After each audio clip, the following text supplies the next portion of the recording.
soy Monse Fernández, responsable de promoción empresarial del Ayuntamiento de Gijón, y hoy voy a participar en la charla del talento del videojuego y cómo podemos atraer talento para nuestro municipio. Así que encantada de saludaros y veniros todos a Gijón.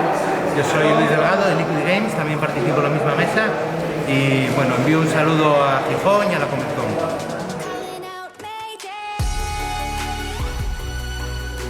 Vuestra presencia, gracias también a Comic-Con por haber programado esta mesa. Bueno, esta es la mesa del talento del videojuego, un activo para Asturias. Conmigo está Monse Fernández Ortuñas, que es la jefa del Departamento de Desarrollo Empresarial del Centro Municipal de Empresas de Gijón. Iván Aitor Lucas, a mi derecha, director general de Innovación, Investigación y Transformación Digital del Principado de Asturias. Y a mi izquierda es Pablo Martín, que es fundador y presidente de Icertis, que es una de las principales consultoras tecnológicas que tenemos en nuestra región, con presencia en más de 15 países y es un activo inversor en startups en nuestra región. Yo soy Luis Delgado, soy miembro de la Junta Directiva de UNEVA, de la Unión de Empresas de Videojuegos, voy a poner un poco, estábamos hablando un poco antes, los que estamos aquí, sobre el sector del videojuego, y quiero daros unas cifras un poco para poner en situación el sector, ¿no? El sector del videojuego a nivel internacional, pues mueve 3 veces lo que es el sector del cine, mueve 10 veces lo que mueve el sector de la música. Es un sector tremendamente pujante y muy potente a nivel internacional.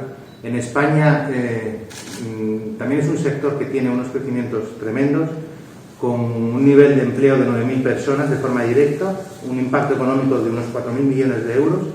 Y para que tengáis la cifra en la cabeza, me gusta comparar para que no sea solamente el dato frío, que muchas veces no dice demasiado. Por cada euro invertido en el sector del videojuego en España se tiene un impacto de 3 euros en el conjunto de la economía. Y por cada empleo generado en el sector de los videojuegos se crea 2,6 en otros sectores.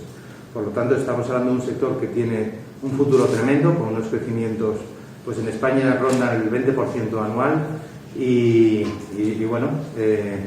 en Asturias realmente la situación no es un polo de desarrollo del videojuego a nivel nacional, que es obviamente Madrid, Barcelona, Sevilla, pero bueno, tenemos una generación neta de talento. Yo digo que Asturias tiene unos profesionales tremendos que en su mayoría están trabajando fuera. Tenemos también un sector que está creciendo y ese es el punto de partida, ¿no? Entonces,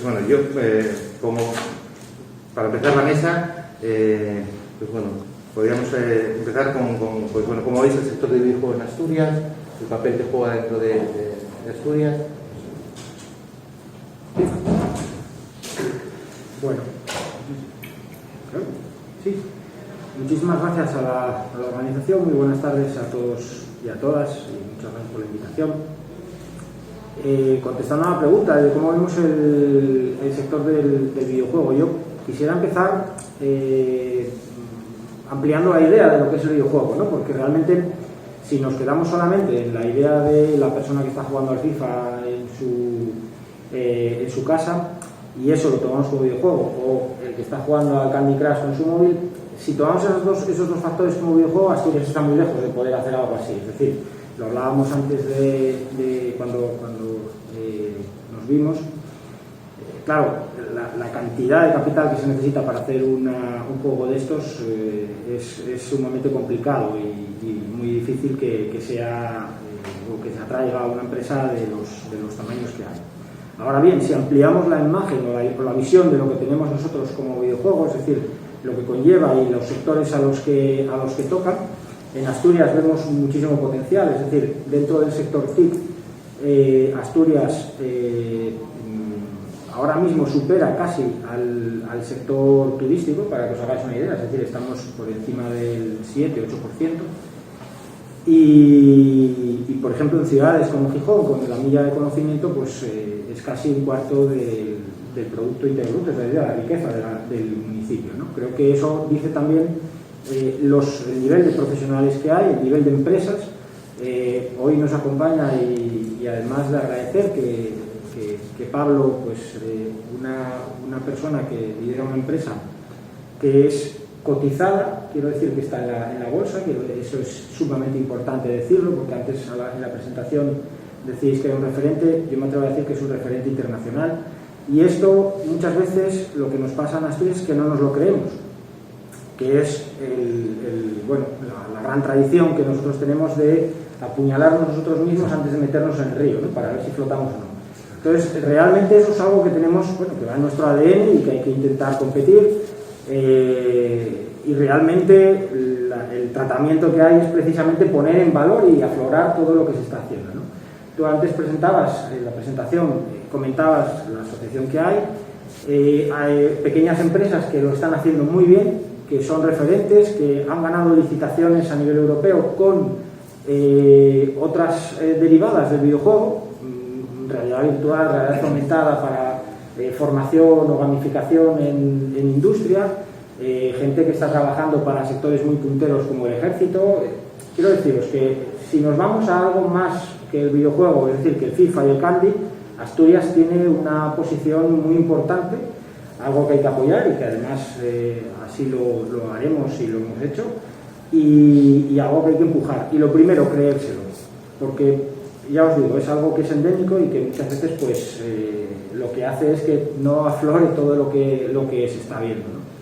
Yo para esta primera parte, si luego alguien... Perfecto. ¿Qué? ¿Sigo yo? Sí. Bueno, yo solo para bajar un poco la pregunta a nivel local, yo deciros, justo para introducir esta primera parte, que estoy totalmente de acuerdo con lo que has comentado, y solo añadir que a nivel local consideramos, el videojuego, y como has comentado, que hay una amalgama de todas las actividades que entran dentro del videojuego, que nosotros, por hablaremos del sector cultural y creativo, lo consideramos un sector estratégico para nuestro municipio. Y deciros que, ya sabéis los cambios políticos que ha habido. En enero estábamos redactando un plan estratégico para 4 años y teníamos el sector del cultural y creativo como uno de los 4 sectores estratégicos, junto la economía verde y circular, economía azul y también la vía del conocimiento. Lo teníamos como sector estratégico. Pero ¿qué ha pasado? Nos hemos encontrado en esta época de incertidumbre, todo ha cambiado, pero lo que no ha cambiado es que seguimos manteniendo el sector cultural y creativo como un sector estratégico para el municipio, y se han incrementado incluso las medidas de apoyo para este sector, que luego podemos ir viendo a lo largo de toda la charla. Con lo cual, yo creo que con eso, para esta primera parte... Sí, a ver, yo coincido también con vosotros en lo que habéis dicho. En general, empresas del sector del videojuego, de la tecnología relacionada con innovación en Asturias, pues hay pocas y de tamaño muy reducido, lo cual pues no deja de ser una constante en general. O sea, que decir, en la mayor parte de los sectores las empresas que hay son pocas y en tamaño reducido. Lo que sí es verdad, y coincido plenamente con lo que dijo Luis, es que al menos hasta donde yo he conocido hay un diferencial en cuanto al talento humano. Hay más talento que el que corresponde a la industria que se ha desarrollado. La mayor parte de ese talento está fuera, pero incluso reside también en Asturias, y eso es muy importante, porque de todos los factores que de alguna manera hay que aglutinar para lograr que algo funcione y explote, yo creo que el más difícil de todos es aglutinar talento, ¿no? Entonces hay otras piezas que son necesarias, ¿vale?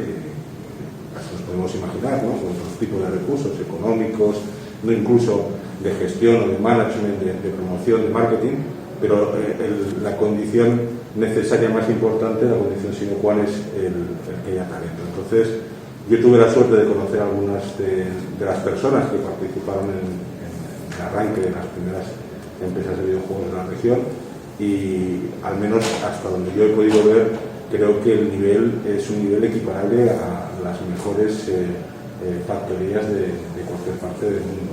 Entonces, una cosa es la realidad, que es que el sector está poco desarrollado aún en Asturias, y otra cosa es la potencialidad, o sea, lo que podríamos hacer. El sector tiene un potencial increíble, es un sector que además genera muchísimo valor añadido, porque incluso a nivel tecnológico, los desarrollos que se utilizan en la industria del juego tienen unas aplicaciones importantes fuera de esa industria y tienen una capacidad de fijar valor en las regiones donde se desarrollan. Por lo tanto, yo creo que lo que tenemos que, sumado al talento que decía antes, tenemos que fijarnos en todas las posibilidades, en todas las opciones que tenemos de futuro y apostar con claridad por una industria que realmente tiene mucho valor y es importante. Yo como elemento adicional, sí es cierto que en España, te das cuenta en los países que el sector está más desarrollado, como Estados Unidos o Inglaterra o el mismo Francia, con Miguel Doce a la cabeza, el tamaño de empresa, digamos que ellos tienen una estructura de mediana empresa y gran empresa establecida para el sector. Tienen menos empresas que en España, pero tienen una facturación tremendamente. Exacto, era lo que estábamos hablando justo antes de entrar. Y es algo bastante interesante y que esto no tiene nada que ver con el sector, sino con el conjunto del ecosistema empresarial español. O sea, siempre se dice que España es un país de pymes, de pequeñas y medianas empresas. Y con todo el cariño del mundo, o sea, no es cierto. O sea, Alemania es un país de pymes. O sea, una empresa que tiene 20 millones de facturación, que tiene 200 empleados, que exporta el 50% de su producción, que usa tecnología, ¿vale? Es una pyme. Aquí nos atrevemos a decir que es una gran empresa, pero la caracterización correcta es una pyme. Realmente el ecosistema de empresas españoles está fundamentalmente formadas por micropymes. Incluso decías, Iván, antes, pico, ¿no? O sea, efectivamente por debajo de micros. Si suele hablar de micros, empresas que no llegan a los 10 trabajadores, picos, pues al final estamos hablando de autónomo con poco más. Claro, ese tipo de ecosistema tan fragmentado, tan micro, es muy difícil que arraiguen actividades que, como es la industria del videojuego, requieren o son intensivas en capital. O sea, la fabricación de productos, me da igual que sea una película, que sea un videojuego, o incluso el desarrollo de un software, tienen un coste unitario de desarrollo, la primera unidad, un coste muy alto. Y realmente es difícil que una empresa muy pequeña pueda acceder, salvo casos especiales, a eso. Entonces, lo primero que deberíamos es plantearnos cómo podemos conseguir formar empresas o formar proyectos que tengan una estructura, un tamaño óptimo para poder acceder a financiación y a la vez a poder desarrollar ese tipo de proyectos. Yo, si me permitís hacer una puntualización en eso, estoy totalmente de acuerdo, pero que sí que es verdad. Bueno, yo no sé si vosotros veo caras jóvenes, sois emprendedores, sois de aquí de Gijón o cómo, pero que también un poco lo que hay que apostar en este sentido es, vale, sí, lo que hablábamos antes, el 90% de las empresas de videojuegos tienen menos de 5 empleados, pero lo que se trata aquí no es que sean solo las de videojuegos, es que es el de todas las empresas. Entonces, ahora ha cambiado y más que va a cambiar con estas nuevas formas, con todo lo que se nos ha venido encima. Entonces, lo que hay que hacer es colaborar y muchas, que un poco a nivel local es lo que hacemos, intentamos que las pequeñas participen en proyectos agrupados, damos apoyos financieros para que se unan y varias pequeñas acaben pudiendo hacer, pues, ¿por qué no? Algo que sea competitivo y que, bueno, no vamos a competir ahora al principio con lo que decíamos con Estados Unidos ni nada, pero podemos hacer proyectos y trabajar, pero ahora ha cambiado. Yo creo la forma de trabajar y es colaborando. Las grandes empresas ya quedan 4. Entonces, colaborar. Yo creo que lo que tenemos que fomentar en estos jóvenes, en este talento, es que únete con el de al lado, que en un videojuego no solo es el programador, sino que es el diseñador, es el de marketing, es el de no sé qué, y no pasa nada porque seas autónomo. Entre varios podemos hacer un proyecto interesante. No sé, ¿cómo lo veis? Sí, no, bueno, yo creo que el sector, la consolidación empresarial, lo que decía Pablo, es el gran reto. Tenemos una referencia, que son los países que lo están haciendo bien en el sector del videojuego. Pero obviamente nos llevan, pues, diría que cerca de 15, 20 años de adelanto, ¿no? Porque al final el sector es un sector muy pujante, pero también es un sector muy joven. Hay otro elemento que también quería poner sobre la mesa, ¿Qué opináis sobre el videojuego como un elemento transversal a otros sectores, ya sea Serious Games o incluso en la propia innovación de nuevos productos y servicios que también pueda contribuir el propio videojuego? Sí, un poco lo comentábamos antes, ¿no? Claro, el videojuego tiene una capacidad de innovación, una necesidad de innovación bestial, porque es tal la velocidad que lleva el sector que obviamente incluso hasta en lenguajes de programación, maneras de plantear todo lo que se nos pueda imaginar, ¿no? Que conlleva también además desarrollos de hardware importantes, que vemos que tira del sector del hardware en muchísimos casos. Como comentábamos antes, pues es verdad que también además es transversal, porque no solamente es el programador, no solamente sector TIC, programador, diseñador, hablamos de marketing, hablamos de otros sectores culturales o industriales que puedan unirse a la hora de generarlo, y luego el know-how que se genera después de haberlo desarrollado es algo que se puede aprovechar en muchísimos otros ámbitos industriales, ¿no? Hablamos desde la industria 4.0, que como decíamos antes, la manera de utilizar la tecnología realizada en un videojuego para poder realizar aprendizaje de una máquina mediante realidad virtual aumentada, ¿no? Claro, eso a la industria se lo das muy mascado, porque realmente quien ha jugado el papel de la innovación es el videojuego. Luego la industria absorbe eso y lo va modificando y lo va permeabilizando dentro de sus capas, ¿no? Hace un papel importantísimo dentro de la transformación digital de la sociedad, y yo creo que algo a tener muy en cuenta, ¿no? Y hablamos de algo industrial, pero nos podemos ir a algo social, es decir, el videojuego también tiene su utilidad en temas de envejecimiento activo, porque juegos como algunos de estos de desarrollo de memoria, luego se les ve una utilidad para control del Alzheimer, mejoras pedagógicas de estudiantes. Quiero decir que al final nos damos cuenta que no es, como decía antes, ¿no? Y eso yo creo que la potencialidad que tiene es que no es solo el FIFA que se está jugando, ¿no?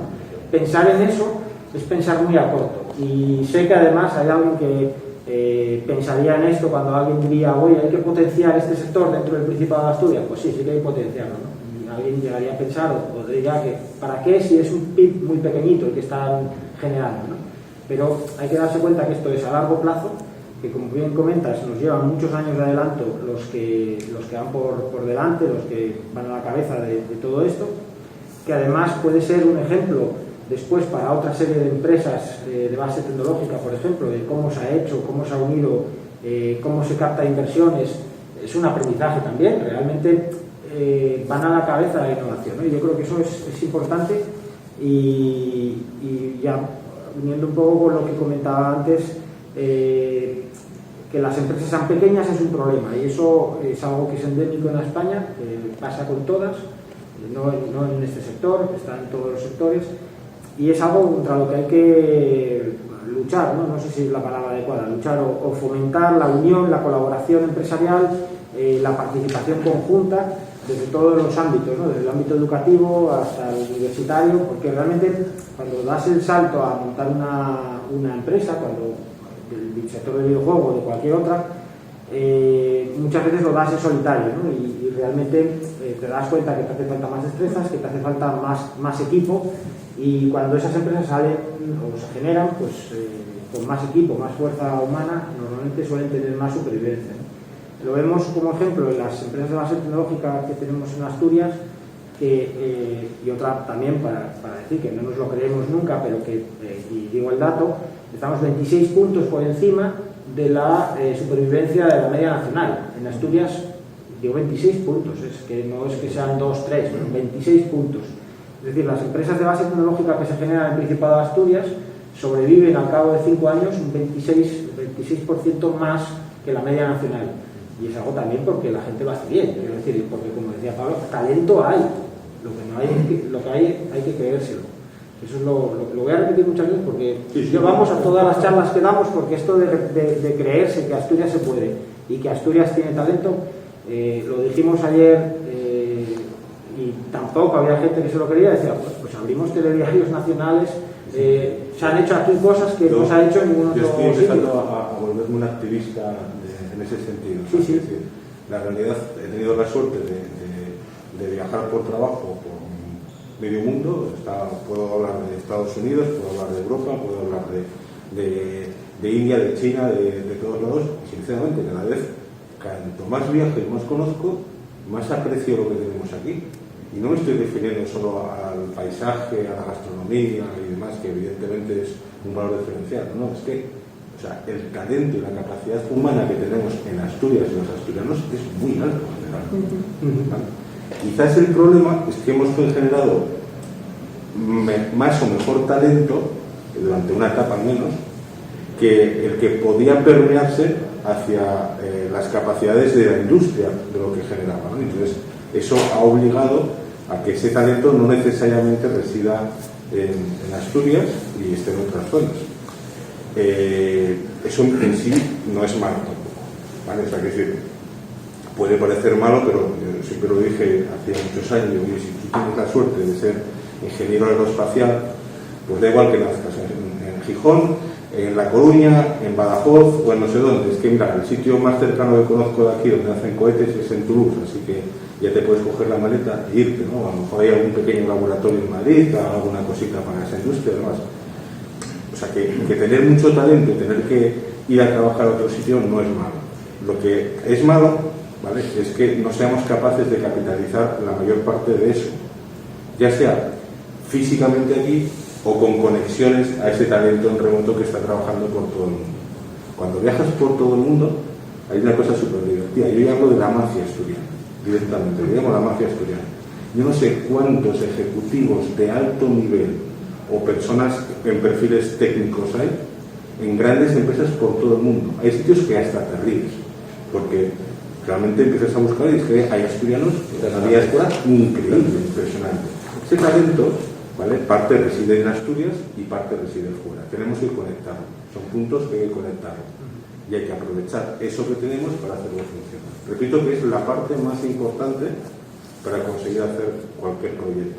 Todo lo demás, aunque parezca difícil, que lo es, se puede conseguir con tiempo, con esfuerzo y haciendo bien las cosas. Pero lo otro, si no lo tenemos, es difícil hacerlo. Yo os puedo decir un poco, al hilo de lo que justo comentabas, y luego también vuelvo a tu pregunta, al hilo de lo que comentabas, yo lo que, por una parte, se puede ver una dificultad, hay que buscar, yo soy muy positiva y veo la oportunidad, y como estoy trabajando continuamente con empresas jóvenes, yo sí me lo creo y creo que hay que hacer que se lo crean. Pero es que todo ese talento que tenemos en exceso, nosotros tenemos en el parque tecnológico un skyline de las empresas que se han ido creando. Y cuando vino la anterior crisis, ¿qué pasó? Que la gente antes queríamos ser funcionarios, queríamos trabajar en una empresa en una gran empresa, y al revés. Ahora, lo que pasó es que la gente empezó a innovar, empezó a creérselo, y tenemos en nuestro ecosistema aquí en Gijón multitud, la curva fue exponencial, crecieron y se crearon muchísimas empresas que están haciendo, al hilo, por ejemplo, también de lo que preguntabas, ¿es el videojuego un sector transversal? Pues sí, tenemos empresas aquí que han utilizado el videojuego para simular para la utilización de armas. Están trabajando no sé si es el ejército o la policía o algo de León, pues para que la gente, antes de darle una pistola a la persona, pues sepa utilizarla a través de un videojuego en la industria. Y seguimos apostando por el sector cultural y creativo, y ya no solo ahora con esta crisis, es que yo creo que esto ha cambiado. Igual esta reunión hoy la tenemos aquí, veis que separados, pero podríamos estar en el tema digital, podríamos perfectamente estar teniéndola online. Entonces, cada vez más yo creo que el videojuego, con todo lo que conlleva, tiene un potencial enorme. Y nosotros, por ejemplo, en junio estuvimos durante el confinamiento pensando ¿quiénes son los sectores? Evidentemente la hostelería, el comercio, ¿quiénes son los sectores que más perjudicados fueron durante esto que nos ha pasado. Pues dijimos, sector cultural y creativo. Montamos un programa que fue, para contaros un ejemplo, el Gijón Impulsando Cultural, HIC. ¿Y qué pasa? Que el videojuego sirve pues para una galería de arte, aquí una de las más grandes que tiene. La persona decía, participaron 15 empresas del propio sector cultural y decías, pues en la galería de arte a lo mejor pues no entraba gente, acércaselo tú, pues con un videojuego, con todo esto puedes hacer que gente a lo mejor que antes no entrábamos, pues veas que tienes, que bueno, que eso puede ser para ti. Entonces yo sí que creo que a lo que preguntabas, yo creo que el videojuego es un sector transversal y que tiene un montón de oportunidades y de aplicaciones. Y que tenemos talento y que tenemos que creernos. Yo creo, retomando lo que decía Pablo, yo creo que no nos podemos permitir el lujo de no integrar ese talento en Asturias. No nos lo podemos permitir. En el videojuego yo creo que además es algo tremendamente importante, porque la competencia no está ni siquiera en España, la competencia está fuera. Por lo tanto, todo lo que podamos integrar desde fuera es fácil de integrar. Por la propia esencia del asturiano, de cómo somos, de esos vínculos que tenemos cuando salimos fuera y ese vínculo que quieres seguir manteniendo con tu tierra, eso es un valor diferencial del asturiano. Pero no, perdón, sí, yo iba a introducir a Rafa del Diego porque al final es la figura del profesional que está trabajando fuera de Asturias, pero de alguna manera también vinculado con Asturias. Yo tenía dos cosas que una primera cosa para decir. Cuando lees de talento, yo estoy de acuerdo, pero lo matizo porque es talento creativo. Es decir, yo aprendí a crear salí en 2010 de la carrera, pues en los 5 siguientes años ya hacía juegos de lo que ya estaba orgulloso, pero nunca supe venderlos. Y el mercado es muy difícil. El mercado es éxitos y lo demás a vivir de las migajas. Entonces, ese fue el mayor problema que tuve yo creando. No era problema de asociación, es fácil encontrar gente que quiere involucrarse en un proyecto y demás.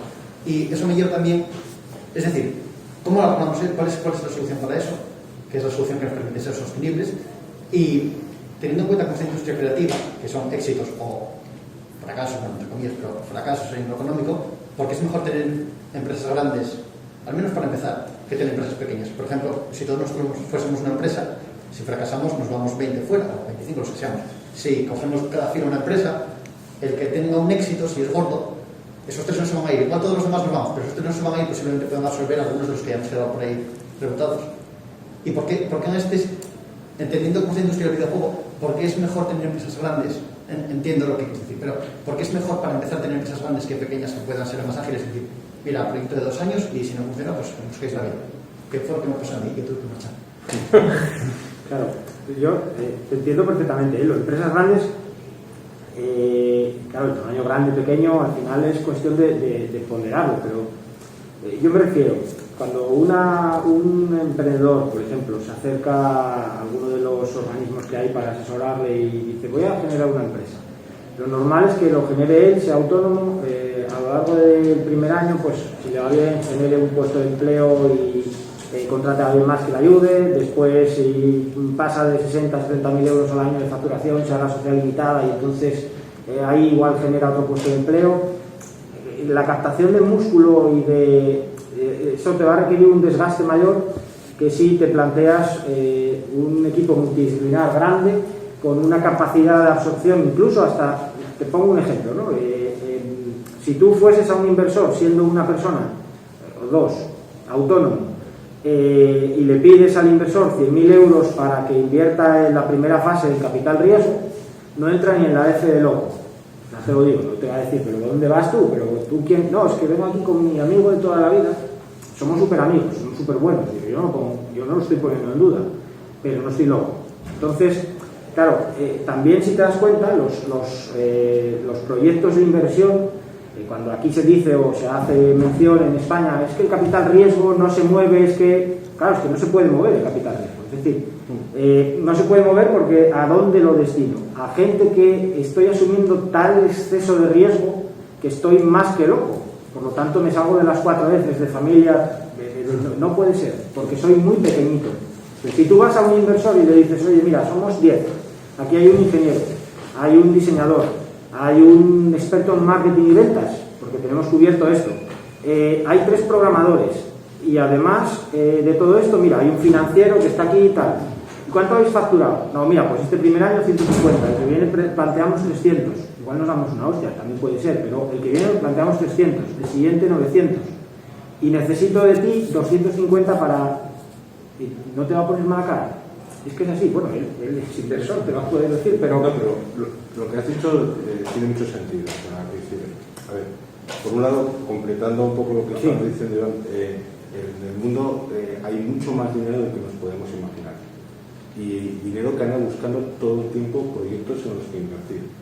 Y de verdad pero que son cantidades increíblemente enormes y con mucha dificultad para colocarlo. O sea, es decir, para encontrar algo que les resulte interesante donde colocarlo. El problema es que tienen unas métricas, ¿vale? Y en España además están muy acentuadas esas métricas. O sea, es decir, que hay pocos que inviertan en el sector tecnológico o creativo e innovador en España con respecto a otros países, pero es que encima tú no les puedes ir a buscar un fondo que te invierta $500,000 de euros, $1 millón de euros. O sea, esto es binario, o sea, es decir, o no invierto, o si invierto, quiero colocar una cantidad de dinero que tenga sentido. Si yo estoy manejando un fondo que tiene 1.000 millones, ¿vale? Yo no puedo ir haciendo inversiones de 500.000 euros por ahí, porque tendría que manejar 2.000, ¿vale? Y eso no hay manera de controlarlo. Yo lo que quiero es encontrar una buena inversión en la que pueda colocar una cantidad de dinero importante, ¿no? Claro, sin hablar ya del factor riesgo, el tamaño determina mucho a quién podemos ir a pedirle dinero. Entonces, en España resulta relativamente fácil encontrar dinero para poner en marcha cualquier proyecto emprendedor, vamos a decir, para la fase de arranque, ¿no? O sea, muchas veces, porque además aquí hay mucho propio, o sea, mucho empezar desde cero sin dinero, ¿no? Y en cualquier caso, pues el dinero que tenían ahorrado los fundadores, el que consiguen las famosas 3 Fs y tal, incluso algún pequeño business angel que suele ser más full que business angel, ¿no? Y acabas consiguiendo organismos públicos, que por suerte aquí además hay un apoyo interesante para todo esto. O sea, entonces acabas consiguiendo un capital inicial para arrancar, bueno, pues, que puede ser interesante. Pero el problema es que hay un salto hasta llegar al siguiente nivel de inversión, donde aparece el venture capital profesional o el capital riesgo, es donde se pueden colocar a partir de varios millones de euros. Y nosotros normalmente somos capaces de llevar la empresa hasta a un punto, pero hay una fase, una parte del camino en el que no hemos conseguido ni el tamaño crítico, ni por la vía de ingresos, porque seguramente ni siquiera tengamos ingresos, ni siquiera a veces hemos conseguido terminar por completo un producto, ¿no? O sea, tenemos un producto que puede enseñarse, pero que no está en fase comercial. Y estamos en terminal, o sea, es demasiado grande para que pueda ser financiado por los iniciales, que eran más amigos que otra cosa, y es demasiado pequeño para que pueda ser invertido por el capital riesgo. El hecho de montar empresas que tengan cierto tamaño de entrada, aunque pueda parecer una concentración de riesgo a nivel de producto, porque efectivamente esta industria, como tú dices, es 4 productos tienen un éxito tremendo y la inmensa mayoría, pues apenas, bueno, la inmensa mayoría no ganan nada, ¿no? Pero el problema es que si yo necesito hacer un producto de una calidad impresionante, normalmente necesito recursos. O sea, hay algunos casos de productos que con nada han hecho juegos hiperfamosos, ¿no? Entonces, bueno, yo no entiendo de esto, vosotros me lo podéis explicar mejor que yo. Pero eso no quita, ¿vale?, que los grandes productos, o sea, los productos que pueden llegar al mercado, realmente requieran una inversión importante. Y para eso hace falta alguien que pueda apostar por ello. Sí. Y además, ya para terminar, yo que he invertido en algunas empresas del sector de videojuegos y la mayor parte han fracasado, y estoy súper satisfecho de lo que hicieron porque creo que lo hicieron bien, siempre veo lo mismo. Las empresas están formadas normalmente por equipos técnicos muy buenos, ¿vale? Heterogéneos, pero son técnicos. El problema a veces es que cuando ya tienen el producto no es capaz de llegar al mercado, porque lo sabrás muchísimo mejor que yo, hacer que un producto se comercialice, ¿no? Es lo mismo cuando hablábamos hace años de que suena una canción, ¿no? No vale con hacer una canción buena, no vale con hacer un videojuego bueno, hay que conseguir que eso funcione y que se ponga en los mercados y lo muevan. Claro, entonces te encuentras con que ese equipo de personas a veces lo único que saben es hacer el juego bueno, ¿no? Y luego hay que ir a convencer a un inversor, ¿no?, de que meta 5 millones de euros para acabar de lanzar ese producto. Y mandas a ese grupo de profesionales técnicos y es que no hay manera humana de que sepan conectar con esos inversores, explicarles lo que quieren y entenderse. Muchas veces ni siquiera saben hablar de finanzas en términos. Entonces, si yo tengo un equipo grande, pues seguramente me pueda permitir tener dentro del equipo pues un especialista en marketing y ventas y un especialista en gestión, en finanzas, que se dediquen desde el principio del proyecto a montar esa parte. Claro, si una empresa de 4 es imposible, porque entonces, ¿quién programa, no? ¿Quién diseña? ¿Quién tal? En una empresa no hace falta que sean grandísimas empresas, 20, 25, 30 personas, ¿no? Pues las cosas ya se permiten este tipo de cosas. Es una opinión. De todas maneras, si me permitís a mí apuntillar, yo voy un poco a defender a lo pequeño y yo sí que creo lo que tú dijiste y lo que tú hiciste, que en un momento determinado te lanzaste y salió mal, vuelves para atrás y no has perdido tanto como si tienes 20 personas detrás de ti y que tienes que tirar de ellas. Yo sí que creo que lo que comenta Pablo y lo que comentáis vosotros, cuando ya estás hablando de 5 millones de cantidades importantes, evidentemente necesitas un músculo. Pero para empezar, yo sigo defendiendo, hay que empezar por lo pequeño, poquito a poco, y creo que el talento se puede aprovechar y a lo mejor un inversor privado no va a invertir en algo que todavía no cree, que todavía no puedes darle unos resultados, pero para eso estamos los organismos públicos y muchas veces, pues Pablo mismo nos ha derivado proyectos. Para eso nosotros tenemos tanto un fondo de capital semilla, un fondo de capital riesgo, ahora hemos hecho acuerdos con entidades como Asturgar. Entonces yo sí que creo que bueno, por probar no pasa nada, como ahora se dice, por pivotar, y si hay que pivotar, se pivota. Pero el tema es que yo sí que creo que, como él comentaba, hay mucho dinero por ahí esperando y lo que no puede, pues un banco no va a invertir en un proyecto que no le puedes dar unos resultados, pero para eso están los organismos públicos. Somos un poco los locos que tú decías, Iván, pero nuestros proyectos, si te doy resultados, y luego fracasarán, no te digo, pero bueno, otros muchos nos dan la sorpresa y siguen ahí.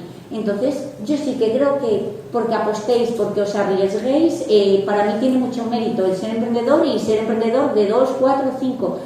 El 90% de las empresas, decíamos, tienen menos de 5. Y otra casuística que también vi en las empresas de videojuegos son todas sociedades limitadas también, no pasa nada y puede ser que entre ellas hagan acuerdos, lo que sea.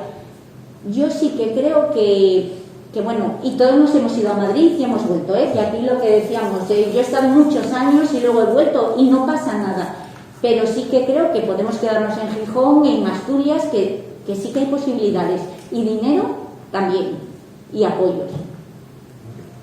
¿Querías entender que a los jóvenes, como somos aquí la mayoría, para poder crear una empresa en este momento, cuando, por ejemplo, hablando de un videojuego, como mínimo necesitamos 6 meses de desarrollo empezando a extender el proyecto?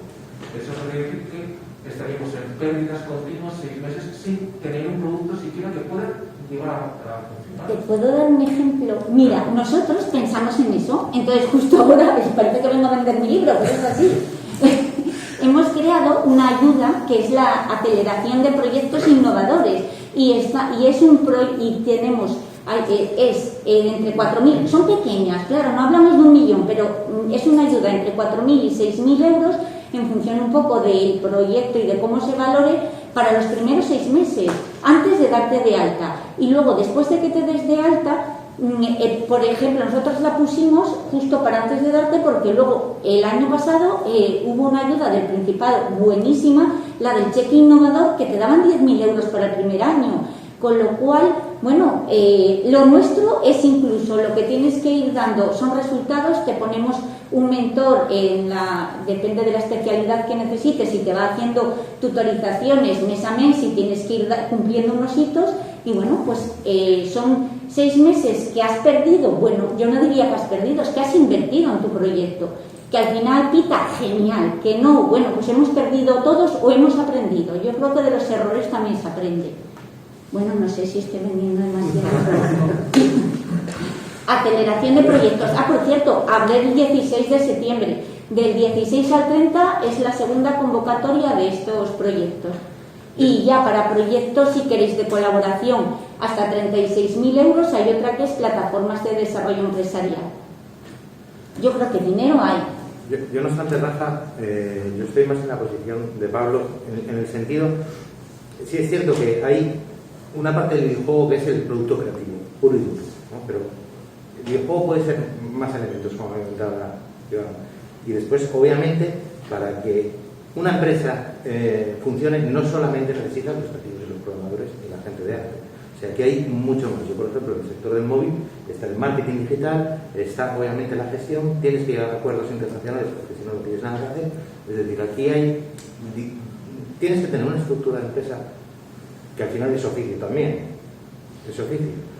Quizás esa es un poco la pena de que empresas desaparezcan con 2 años es una pena, ¿no? Y que no tengan igual una segunda oportunidad. Porque es gente con mucha valía. Bueno, después eso, esta gente, y hablamos de empresas en las que has invertido, el mercado obviamente ha encontrado salida. No están todos. Están todos trabajando. Pero en una de ellas, no voy a decir el nombre por no hacer diferencia, yo me encontré con una situación que después de 2 años, era un equipo de 6 personas aproximadamente, habían hecho varios productos, pero había uno que estaba en fase totalmente comercial, o sea, jugaban plataformas y se podía jugar. Yo miraba que el producto, digo, este es un producto que tiene capacidad para ser un bombazo, o sea, tiene todas las características para poder serlo. Y esto lo lleva alguien, ¿vale? Esto puede dar muchísimo dinero. Esa empresa quebró, o bueno, decidieron cerrarla con un pasivo de aproximadamente unos 80.000 euros, ¿vale? O sea, no es dinero. Pero claro, el agotamiento es ver que llevas 2 años trabajando, prácticamente sin cobrar o cobrando cuando se puede lo que se puede, que has conseguido hacer un producto que tú crees que tiene calidad y la tiene objetivamente, que no eres capaz de sacarlo al mercado y empiezas a ver las cosas y está claro, o sea, si tú eres un maravilloso artista, si eres un maravilloso programador, es difícil que a la vez de ser un gran genio, ¿vale?, de la creatividad, del arte y demás, seas un maestro del marketing y las finanzas. O sea, eso no hay nadie que sea perfecto en todo. Entonces tienes que crear equipos que tengan esas capacidades multidisciplinares y son tan necesarias. Yo no conozco ninguna empresa, ¿vale?, que haya llegado a funcionar sin tener cubiertas todas esas áreas. No quiere decir que no se puedan arrancar proyectos, ¿vale?, en fases iniciales. O sea, tú para montar una empresa no necesitas ni dinero ni nada, ¿vale? Y la prueba soy yo. O sea, yo monté una empresa hace 25 años, yo solo con 500.000 pesetas que me dejó un banco que ya no existe. Entonces, es decir, se puede hacer una empresa sin dinero y sin recursos, pero hay que tener en cuenta 2 cosas. Primero, que estamos en un sector que es hipercompetitivo a nivel global, que requiere de inversiones fuertes de capital, o sea, lo decías hace un momento, es que no se me ocurre cómo se puede hacer un juego hoy en día en menos de 6 meses y 5 o 6 personas, ¿no? Y estamos hablando de hacer cosas sencillas, seguramente un mobile y algo de plataforma, algo sencillo, ¿no? O sea, no muy complicado, porque como nos vayamos a hacer un juego, un proyecto realmente importante, podemos empezar a sumar decenas de personas y decenas de meses. Claro, eso, ¿cómo se financia?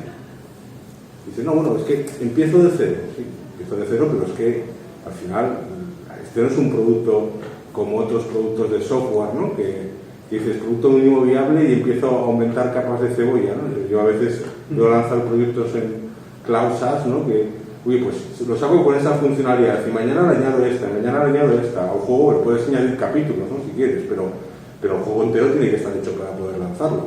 Y encima, como no salgas con la calidad máxima, es que no pasas ni el segundo uno, ¿no? Entonces, eso es lo que sucede, es como hacer una película. O sea, al final, para poder hacer el primer pase, tienes que acabar montando una película entera. No puedes hacer un tráiler de 2 minutos y salir a ver si te lo compran. ¿Vale? O sea, yo os planteo una pregunta. ¿Y el crowdfunding? Crowdfunding en España no funciona. Bueno, nosotros hemos tenido de proyectos culturales y creativos. No lo sé qué opináis. Nosotros para proyectos pequeños y proyectos sobre todo sociales y bueno,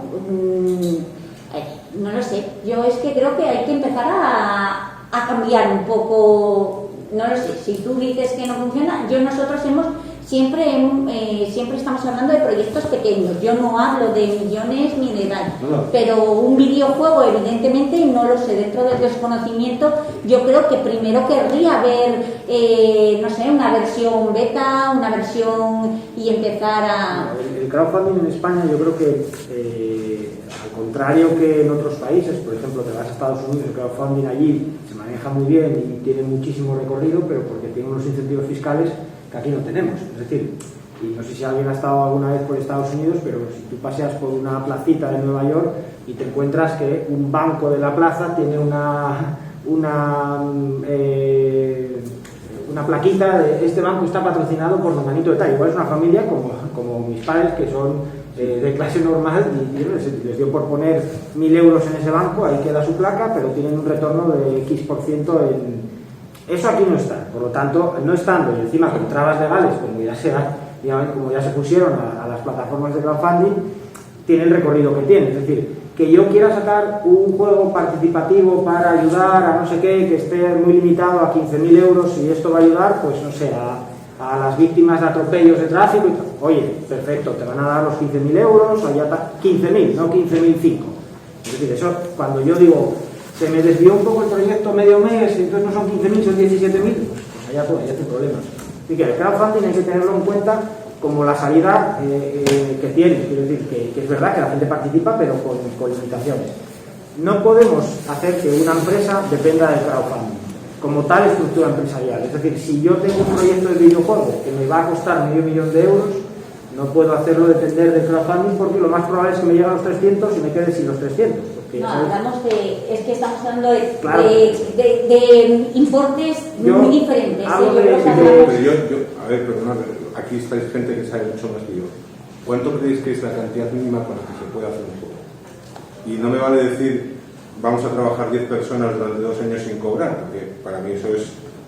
Son 1.200, 1.500 es que yo veo gente muy joven, entonces yo me orientaba a este público que veía, que digo yo, ese dinero todavía no lo van a ver ni en 10 años vista.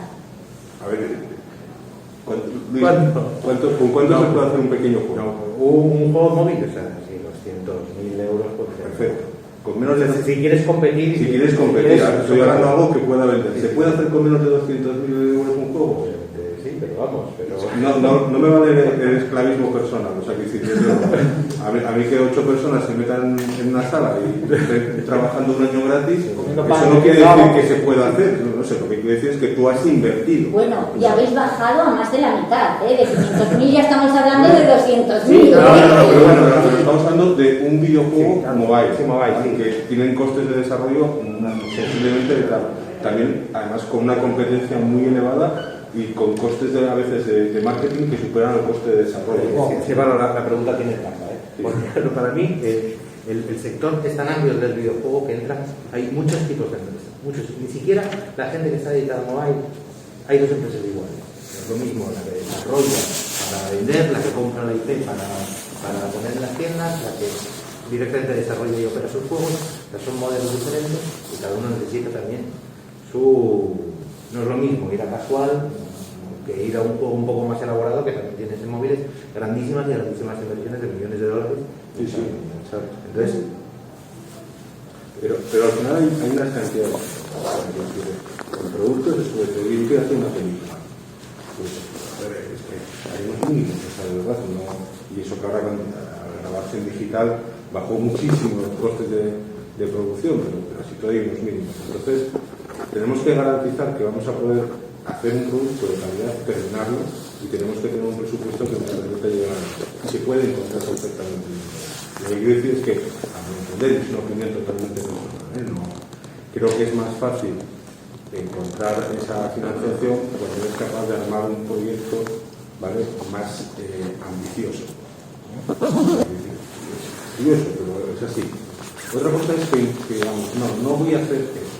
Lo que quiero hacer es un proyecto personal propio, el típico proyecto de vuestra promesa, de empiezo yo trabajando con otras 2 personas, no cobramos durante 1 año y medio y mira, que me den algo de dinero, unos amigos y tal, unas ayudas públicas, no sé qué, junto 50-100.000 euros, y con eso pagamos pues las contrataciones, o sea, lo que tenemos que pedir fuera, porque con un grupo de 2 o 3 personas seguro que tienes que pedir cosas, el marketing mínimo del juego y yo qué sé, pues algunas herramientas, algunas máquinas y algo de herramientas de cloud que tengan que pagar. Y puede ser que termines y hagas un producto bueno y tengas éxito, pero estás disparando una hora. Normalmente claro, y tienes que acertar con la primera hora. O sea, lo que quiero decir es que esto es como quien hace una película, ¿no? y su primera película, la primera tiene que ser un éxito. Hay veces que haces 4 ¿no? que son mediocres y la quinta es la que tal. Pues yo digo que es una industria maravillosa, tiene un potencial tremendo, se pueden hacer muchísimas cosas, aquí hay un talento brutal, de verdad, yo lo creo sinceramente, pero necesitamos conectar equipos, en mi opinión, más grandes, necesitamos que tengan una visión mayor de negocio y necesitamos que tengan acceso a recursos de mayor impacto. O sea, es como pretender montar un centro de biotecnología con 100.000 euros. O sea, no tiene sentido, no se puede hacer. O sea, hace falta, cada tipo de negocio tiene un tal. O sea, si os dedicáis a trabajar como freelance, ¿no? Para otras industrias de videojuegos, o sea, ser un programador freelance o un creativo freelance y monto una empresa de freelance, ¿qué dinero necesito? Nada. O sea, el ordenador. ¿Y vosotros no creéis que para no desanimar un poco, no sé cómo lo estáis viendo a toda esta gente, yo creo que siempre nosotros también hablamos de un poco lo que quieres y otra cosa es lo que te da de comer, ¿no? Entonces, aprovechando ese talento, yo aquí al principio Iván comentaba que bueno, el sector de los videojuegos es muy transversal, al final lo que yo os decía, puede aprovecharse para hacer más accesible una galería de arte, hacer un montón de cosas para todos los sectores. Entonces, yo creo, y lo que normalmente estoy viendo a nuestras empresas, y que hay empresas y no tienen ni mucho menos ese músculo que ojalá también todos queremos, y ojalá todos seamos como Pablo y vamos a llegar, y podéis llegar, pero hasta que lleguemos ahí yo creo que no tienes que meter todos los huevos en la misma cesta, sino que tú puedes estar haciendo 2 actividades. Una cosa es desarrollar tu videojuego, a lo mejor alianzas, yo sigo diciendo alianzas, por eso tenemos ahora, están funcionando muy bien los espacios coworking. Nosotros tenemos ahora mismo 3 espacios coworking que están al 100% y no podemos meter a más gente, y ahí están justo trabajando el de marketing, el tal, y no tienes por qué ser de la misma empresa, o incluso no has llegado todavía a constituirte en empresa, estás trabajando, pero a la vez estás generando recursos por otra parte. No sé cómo lo veis, es totalmente distinto. Yo estoy totalmente de acuerdo con ellos, pero os veo caras así como muy jóvenes que no podemos acceder a 200.000 euros al principio. Entonces, yo os diría, si tenéis un sueño, si queréis apostar por él, vale, iros a un espacio coworking que os va a costar 30 euros al mes o incluso gratis, si depende de si queréis una mesa para vosotros o no queréis nada.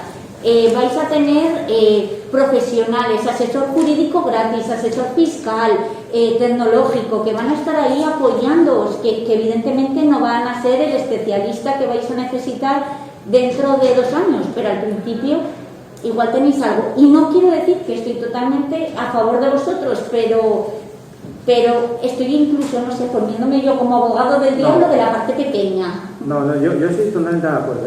Lo acabas de resumir en una frase que me parece, ahora que se ha ido el periodista, voy a hacer muy políticamente incorrecto. Nuestro sistema educativo no contempla destrezas en el ámbito empresarial. Eso es una falta que tiene desde el nivel 0. El que entró es periodista, me tengo que callar,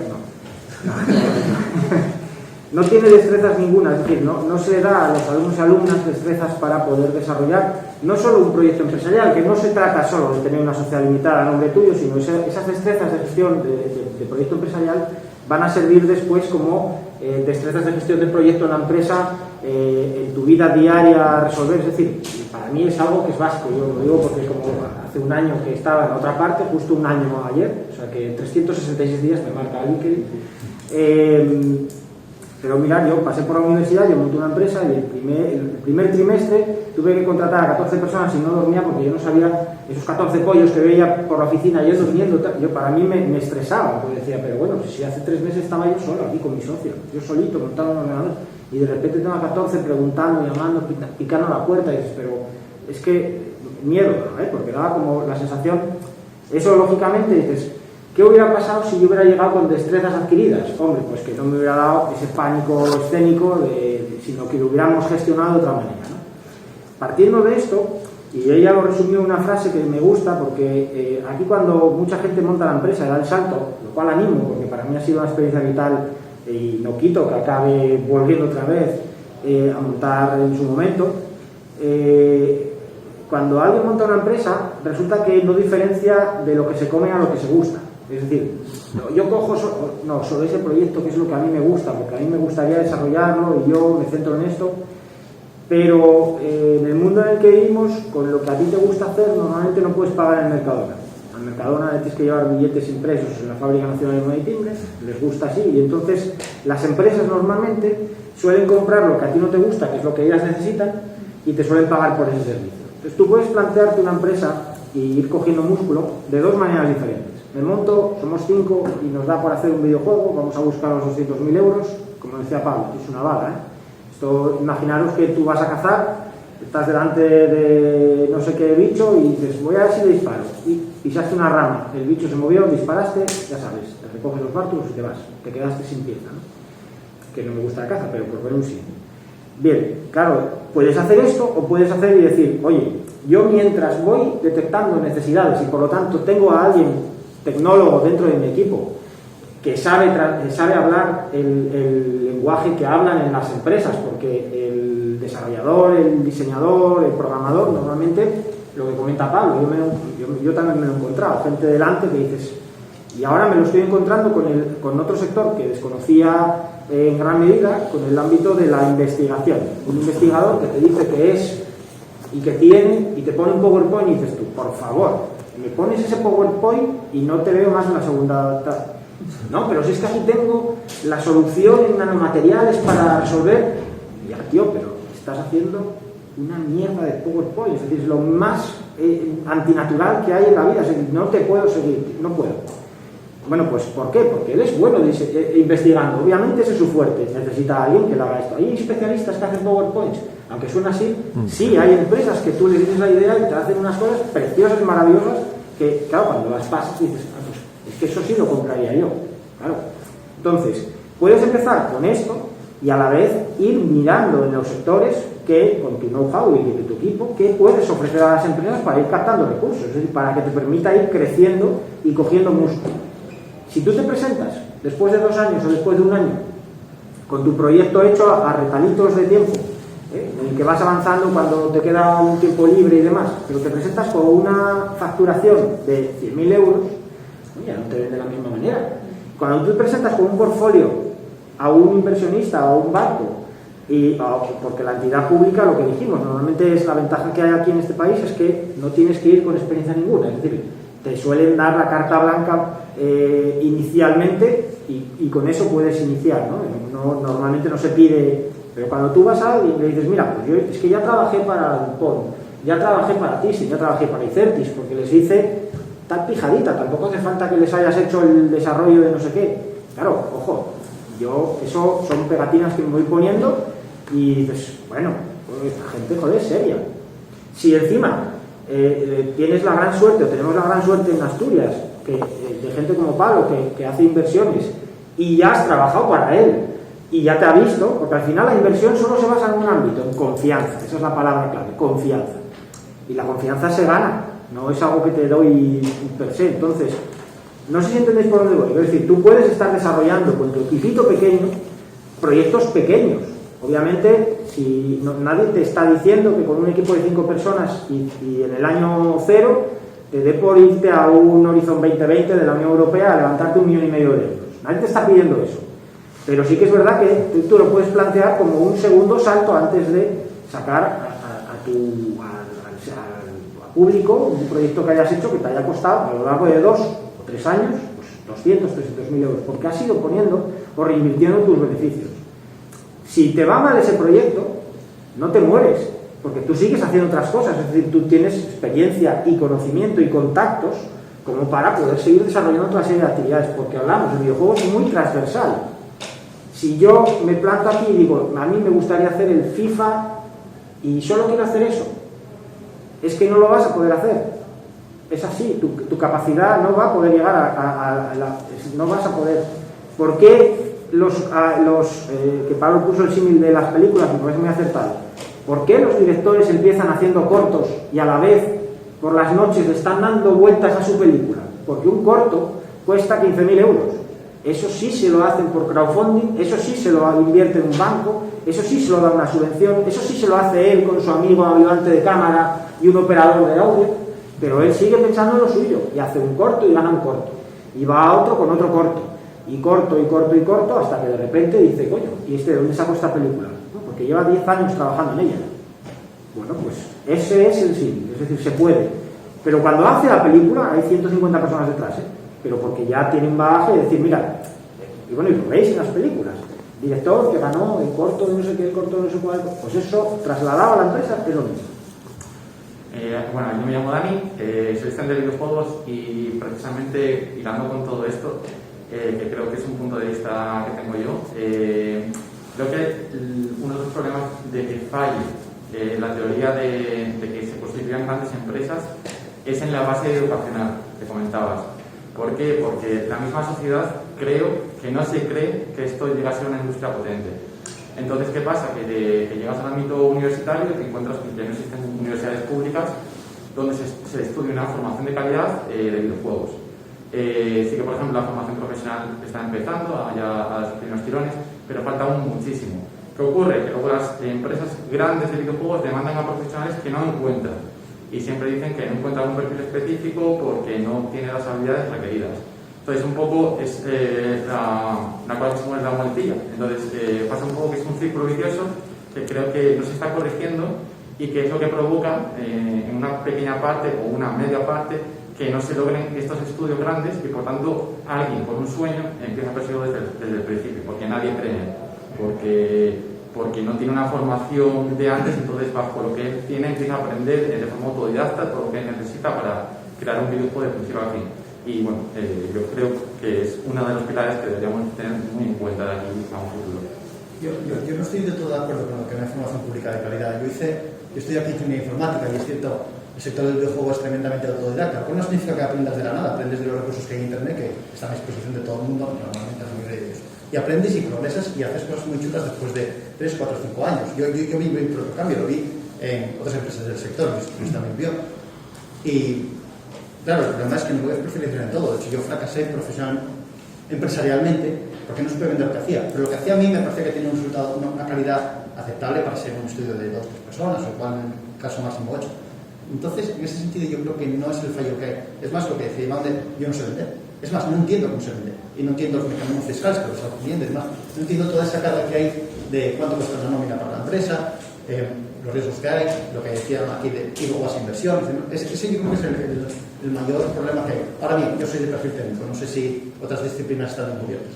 Ahí ya no puedo. Pero tú lo has hecho solo o un poco lo que te decía, que luego ya ves que bajamos, ahora ya bajaron a los 15.000, ya con llegaste, te apoyaste en alguno de los múltiples organismos públicos que hay aquí en Asturias. Es que somos un montón y estamos encantados de coger proyectos innovadores, o bueno, no sé si eres de Gijón o en cualquier... ¿Te apoyaste en alguien? Porque sí, al principio sí que tienes ese servicio de asesoramiento fiscal, jurídico, que son profesionales y que se ponen a tu disposición para que te ayuden. Sí, yo estuve con un FEI montando la empresa y luego estuve, yo como vosotros, no sé, en el centro de empresas en la Calzada. que es donde aprendí a hacer la declaración trimestral del IVA. Bueno, es cosa prevista, pero evidentemente no te toca a ti hacer la declaración trimestral porque es un poco lo que decíamos, tú sabes de lo tuyo, por eso tienes que rodearte, buscar alianzas y bueno, yo sí que opino que poco a poco y tal. Y lo que comentabas, a mí también me extrañó, hasta ahora todos erais informáticos y el videojuego eran esas las formaciones. Pero ahora ya hay el grado de desarrollo de videojuegos que yo me sorprendí y me apunté ese dato porque sí que del 2015 al 2019, en el 2015 el grado de videojuegos solo había matriculados 270 personas. En pocos años se ha multiplicado por 6 y en el año pasado estaban 1.515 personas matriculadas en el grado de videojuegos, con lo cual yo también considero que está despertándose ese interés aquí en España. Una pregunta, ¿grado público? Claro. Sí, grado público. Pues es que yo eso no lo conocía tampoco. No, yo tampoco, mira, yo ayer me he sacado, no, en la Universidad de Oviedo no, evidentemente, pero bueno. Voy a poner otro elemento sobre la mesa porque yo creo que... Voy a ser más políticamente correcto todavía. El problema de este país es que no se cree la innovación. Y eso desde las fases iniciales. Es decir, cuando tú, y lo comentaba Daniel, ¿verdad? Y lo comentaba Daniel, para que en este país se ponga el grado, y ya no hablo de la universidad, no quiero entrar en guerras con ninguna, para que se ponga el grado y se empiece a especializar estudios, tiene que haber tal demanda y tal estructura privada, tales chapuceros alrededor donde... sí, chapuceros, los conocéis, no voy a... chapuceros en el ámbito que te cobran 6.000 por hacerte y no sé qué y no sé cuál. Se genera todo ese ecosistema hasta que lo público dice, uy, tengo que salir porque esto se va de madre. Pero claro, ya sale años después. Es decir, cuando... ¿Cuánto demanda la gente o cuántas empresas están demandando especialistas en Big Data, especialistas en ciberseguridad? O sea, decir ahora mismo que tú tienes aquí que va a haberlo ya por fin el grado de ciencia de datos en el año 2021-22, pero dices, claro, en el 21-22 el primero que saldrá en el 25-26. 20 años tarde. Pero acaba de decir un empresario. Sí. Sin embargo dices, ¿por qué? Porque nadie quiso apostar en su momento porque esto saliese. Esto, Daniel, ¿no? Mira, lo que has dicho es que tienes, no sé cómo lo podemos ver todos con tal claridad y no lo ven los demás, ¿no? O sea, es decir, a mí me asombra que todavía los chavales quieran, esto no lo digo en casa, lógicamente, pero me asombra que los chavales quieran ir a estudiar. Da igual, al colegio, al instituto o a la universidad, porque es que da pena. O sea, es decir, da pena en el sentido de el método. Una diferencia entre la realidad y no estoy criticando ni a las instituciones ni muchísimo menos a los profesores, estoy hablando del sistema educativo. Hay una diferencia entre la realidad, entre el mundo real y lo que se está haciendo, ¿vale? Que es tan grande que debe generar hasta verdaderos problemas de ¿cómo puedes llegar, ¿no? Y estar haciendo las cosas? Yo veo lo que se le enseña a un niño hoy en día, y lo que me enseñaban a mí hace 40 años cuando iba al colegio, y sinceramente, en esencia no ha cambiado nada. Ni los contenidos, ni la forma, que es más peor todavía, la metodología de lo que se el 40 años de este mundo no se parece en nada, pero en nada, absolutamente en nada. Entonces, es muy difícil que eso se mueva al ritmo que nos movemos en la sociedad civil, nos movemos nosotros, las personas. Porque son ecosistemas que de por sí son inmovilistas, ¿vale? Y que son totalmente reacios al cambio. La única manera es poner a todas esas instituciones al servicio de lo que realmente queremos y no al revés. O sea, quiero decir, ahora mismo todo el mundo sabe que las carreras que tienen salida son carreras en su inmensa mayoría vinculadas a ese palabra que se ha inventado, STEAM, ¿no? O sea, y sin embargo, cuando ves ¿qué escogen todavía a día de hoy los chavales a la hora de escoger una carrera? Fundamentalmente no escogen esas cosas, escogen lo de siempre. Magisterio, ¿no? Oye, con respeto, 5.000 alumnos, 40 plazas para los próximos 5 años. Abogados, Pues lo mismo, con todo respeto al mundo, pero aquí hay más abogados que chiles, ¿vale? Pedagogos, psicólogos, tal, no sé qué, y el que tenga vocación, pues bien, maravilloso. Pero la realidad es que lo que están demandando el mercado son otro tipo de profesionales. Y la gente no es tonta, la gente lo sabe, ¿no? Pero a pesar de eso no toma esa decisión. No nos hemos preguntado por qué. Pero el problema, yo quería deciros una cosa, es que antes de que cambiemos un poco de tema, lo que estáis comentando antes, las administraciones públicas realmente no están a favor de la innovación en muchos casos. Yo me pongo el siguiente ejemplo. Yo me acuerdo hace años que intenté generar un curso de Unity para el paro, ¿no? Para que alguien diera un curso de, oye, pues puede dar mucha cancha para hacer muchas cosas. Imposible encontrar un solo sitio donde, porque decían, no, es que es un curso nuevo, es que tal. Dice, no, esto hay que buscar un sitio donde lo hagan de manera experimental durante un año, si funciona, pues bueno, se puede tal. Ningún sitio encontré que estuviera a favor de hacer un curso innovador. Vas al paro, por ejemplo, al INES, y a ver, cursos que has hecho, tal, cosas que has hecho. Claro, yo por ejemplo, yo manejo Unity, en su momento nadie manejaba Unity, no había cursos de Unity. Tú dices, bueno, pues manejo Unity desde tanto. Ah, no, esto no te vale, porque como no has hecho un curso oficial de no sé quién, de no sé quién, de no sé qué, con lo cual en tu historial desaparece que manejas Unity desde hace no sé cuánto. Es decir, las administraciones públicas, la innovación, si no es suya, se la pasa, o sea, no avanza, con lo cual es muy complicado intentar meter en eso, a no ser que sea que tengas un amigo de un amigo, que entonces ya, bueno, hombre, pues bueno, vamos a meterlo aquí. Si no es así, es imposible avanzar de manera pública, digamos, ¿no? Por ejemplo, sé que se iba a hacer, cuando en FP, se iban a dar un curso también de multimedia, interacción y tal, y antes de que se diera, pues bueno, me fui a preguntar, ¿no? Oye, ¿qué es lo que hace falta para asistir aquí o dar clases o lo que sea? Pero bueno, ¿tienes magisterio? Digo, pues no, evidentemente no. Dice, no, pues aquí entonces si no se tiene magisterio no se puede dar clases. Digo, pues a ver si te meterías tú uno de magisterio que además te haga Unity, que te maneje no sé qué. Digo, es imposible, no es que es imposible. Yo no sé si... O sea, vas a otro sitio, ¿tienes carrera universitaria? No, pues entonces no. Coño. Es decir, es un problema para las es muy empresas. difícil realmente avanzar en ese Es un problema para las empresas, pero las empresas empiezan a tomar medidas. Yo, por ejemplo, yo no sé si conoces que tanto Supercell como King tienen su propia universidad. O sea, ellos están formando a su gente. Y quieren gente que no venga de las carreras universitarias. Tienen un programa a 3 años de hype y tú entras directamente a trabajar con ellos. Eso es lo que están haciendo ahora las grandes compañías.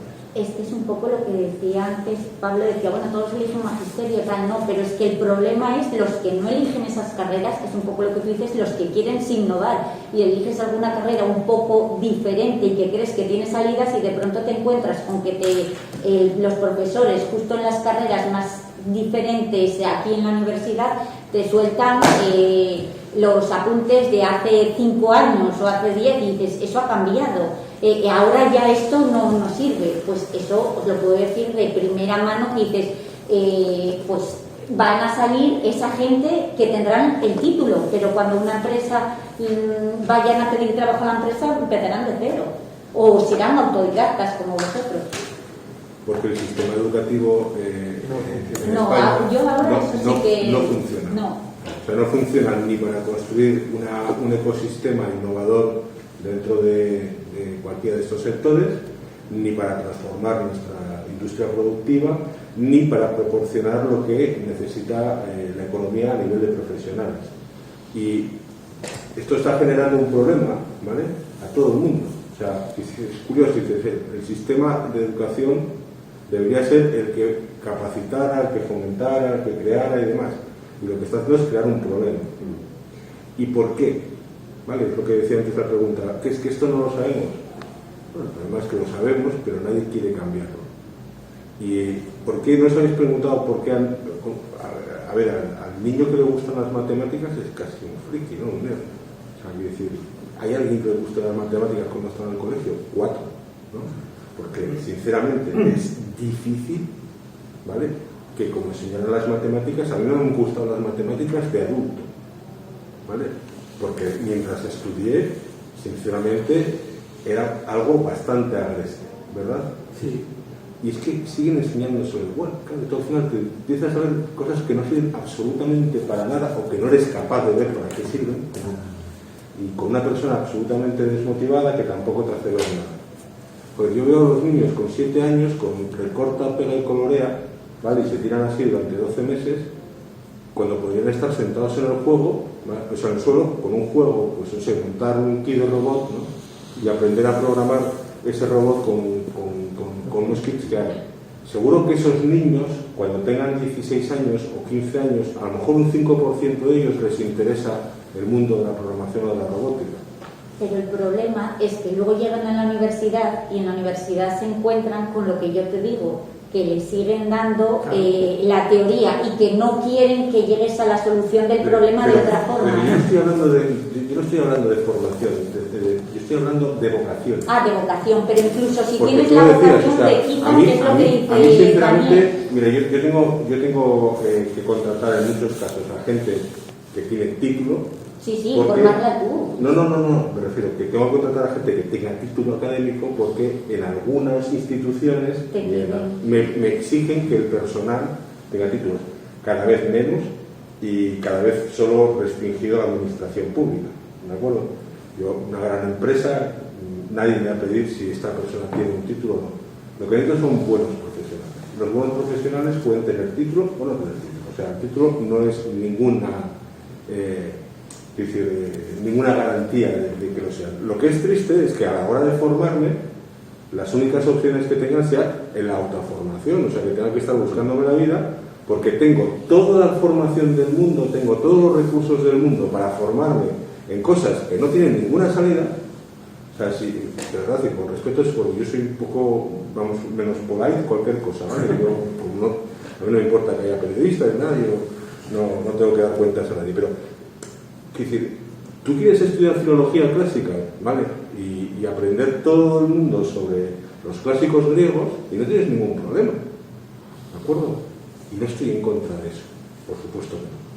Pero tú ahora mismo quieres aprender a nivel profesional sobre inteligencia artificial y es imposible. O sea, lo único que podéis hacer es lo que estáis diciendo y haciendo, ¿no? Que es sentaros en vuestro ordenador y autoformación. Y por suerte, ahí sí que hay recursos, ¿vale? Entonces, hay una diferencia entre la realidad y ese mundo que es insalvable. Y además esa diferencia o esa brecha, lejos de estar acercándose, se está expandiendo. O sea, cada día es más diferente, más grande, ¿no? Yo desde que escuché al tutor yo no lo ponía porque es mi esposa, o sea, quiero decir, al tutor de nuestro hijo, decir, con una clase de 14 años, a los padres empezando el curso, ustedes hagan lo que quieran, pero yo les recomiendo que los niños no tengan acceso libre a internet, ¿vale? Porque, claro, es muy peligroso, ¿vale? Yo creo que no deberían tener ni siquiera cuenta y tal. Yo también, estamos hablando de niños de 14 años, ¿de acuerdo? O sea, esto hace unos cuantos ya. No niños de 6 años, donde puedo estar de acuerdo y que a lo mejor lo adecuado es que el padre sea el que le guíe. De 14 años, que no tengan acceso independiente a internet. Es como si me dijese, que los niños no abran un libro de lectura si no es con el padre delante que le diga lo que tiene que leer y cómo y cuándo. Claro, estamos hablando de unas diferencias tan grandes que luego, claro, los niños escuchan al profesor lo que les dice y pierden cualquier tipo de autoridad para enseñarles nada, ¿no? Y esto es lo que pasa, ¿sabes? Lo que pasa es que todos vosotros estáis en una industria, ¿vale?, que tenéis que no solo crearla, sino que además tenéis que formarla. Y nosotros, pues, de alguna manera tenemos que intentar apoyar para que eso pueda evolucionar, pero sí, desde la parte de la formación es lamentable. O sea, y las administraciones públicas es que no hacen por ello. O sea, es parecido a lo que decías antes de las empresas. Es decir, si tú no llevas un currículum detrás aquí en España, no haces nada. Es decir, tú puedes decir, wow, quiero montar, tengo una idea de negocio, tal, pues mira, voy a hacer esto. Y ya lo has hablado con todos. Como te llega una empresa detrás, es decir, tú eres un autónomo, una persona normal, como llega una persona que te hace lo mismo, pero que es empresa tal, se lo lleva a la empresa, no te lo da a ti. Eso te lo digo porque me quiere pasar. Es decir, Y es eso, o tienes detrás, no, es que soy fulanito de tal, o sea, como que aquí la gente necesita tener una seguridad detrás. Confianza. Exactamente, una confianza, pero es eso, pero solamente es eso, es el título. Sí, porque luego... Claro, al final somos una sociedad que es muy aversa al riesgo. Claro. O sea, quiero decir, todo lo que estamos hablando, todos son riesgos, ¿vale? Cuando vas al supermercado y dices, coño, ¿qué producto nuevo?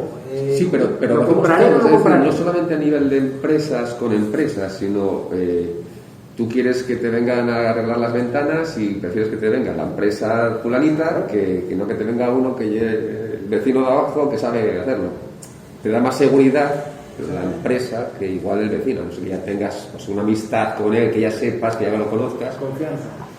Es decir, Y luego te quería resumir en una frase que me dijo una vez una inspectora educativa. Tenemos un sistema educativo del siglo XIX con profesores del siglo XX y alumnos del siglo XXI. Ese es el resumen. Y yo cuando me lo dijo, digo, me apunto esa frase porque para mí es bestial. Es decir, una escuela que se basa en lo que se basaba en el siglo XIX, es decir, en sentarte, estudiar, tener ahí profesores del siglo XX que se han formado muchísimos de ellos, porque es verdad que las nuevas jornadas de profesores pues sí que intentan avanzar con cosas nuevas. De hecho, lo hemos visto que en esta pandemia aquellos profesores más jóvenes han hecho con los mandos mucho más rápido. Es decir, si tú tenías los hijos con un profesor más mayor, pues claro, el Teams, el tal, le sonaba, si lo tenías con alguien que estaba acostumbrado, pues fluía muy de otra manera, ¿no? Entonces, yo creo que hace falta también ese cambio, pero totalmente de acuerdo que se está distanciando. Las empresas necesitan una cosa que no somos capaces de dárselo. Por eso la gente se marcha, por eso las empresas crecen en otros sitios, por eso hay movimientos. Es decir, no sé si también te digo que hasta ahora, y yo lo decía ayer en la charla que impartimos ayer, hasta ahora la gente no confiaba en la innovación y en la ciencia. Hasta hace 2 meses en España había gente con estudios y perfiles de estudios altos. Os estoy diciendo, esto si queréis verlo es un estudio de la FECIC, de la Fundación del Ministerio de Ciencia, con estudios altos, y un porcentaje del 50% decía que los cambios tecnológicos no eran buenos para la sociedad. Eso salió a mediados del año 2019. Ahora sí que es verdad que la gente está viendo y dice, bueno, claro, cambios tecnológicos. No, cambios tecnológicos son que me haya quedado en casa con Zoom, que se esté poniendo la vacuna en cuestión de 1 año o menos en mercado, que la mortalidad de un virus nuevo ahora está en 0,5. O sea, esos son cambios tecnológicos.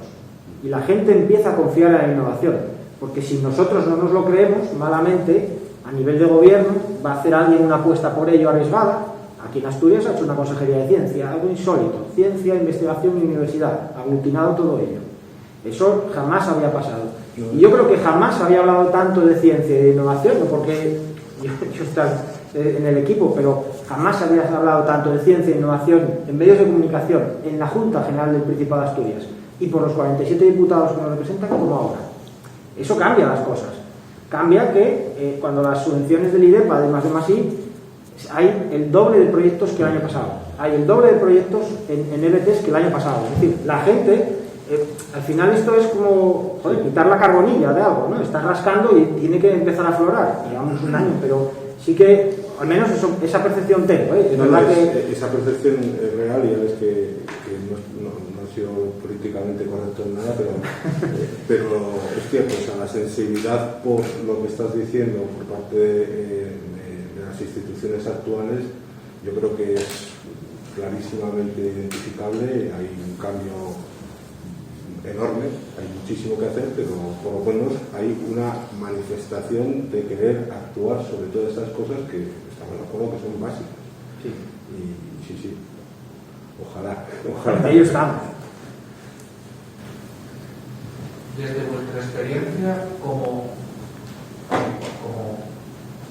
vuestra experiencia, ahora mismo si Asturias o España en general no realiza un cambio drástico en educación para las nuevas tecnologías o todo lo que puede llegar a salir, ¿no creen que las propias empresas que se creen decidan irse y llevarse con él todo lo que hemos generado hasta ahora, desde profesionales cualificados, como está pasando estos años en ciencia e investigación, hasta los próximos que van a llegar, que quizás no tenemos ni idea de qué son?